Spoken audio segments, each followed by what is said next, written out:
मुंडे साहेबांनी त्यांच्या जिवंतपणीच मला वारस घोषित केलं, त्यामुळे त्या वारशासोबत संघर्ष आणि कट कारस्थान सुद्धा माझ्या वाटेला आलं, असं वक्तव्य मंत्री पंकजा मुंडे यांनी केलेलं आहे। लातूरमध्ये स्वर्गीय गोपीनाथ मुंडे यांच्या पूर्णाकृती पुतळ्याचं अनावरण करत असताना मुख्यमंत्री देवेंद्र फडणवीस यांच्या हस्ते हे झालं अनावरण। पंकजा मुंडे बोलत होते। लातूरचे पालकमंत्री माननीय लातूरचे पालकमंत्री माननीय लातूरचे पालकमंत्री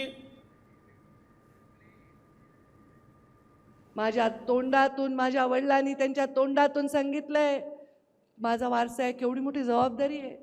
या सुईच्या टोका एवढी जर त्याला धक्का लागला तर मला खूप वाईट वाटेल, आणि म्हणून मी माझ्या जीवनामध्ये प्रत्येक क्षण स्वर्गातल्या माझ्या बापाची मान कशी वाईल होईल, टाईट होईल, असंच वागायचा प्रयत्न कर। मी आदरणीय स्वर्गीय मुंडे साहेबांच्या संघर्षाच्या काळात, संघर्ष तसा त्यांना 5वीला पुजला तसा आमच्या कुटुंबाला 5वीला पुजलेला आहेच, पण मी सावली सारखं अगदी कॉलेज बुडवून सुद्धा, मग पहिली संघर्ष यात्रा असेल की 99ची परिवर्तन यात्रा असेल की गोदाकाठची यात्रा असेल, तो संघर्ष मी पाहिला।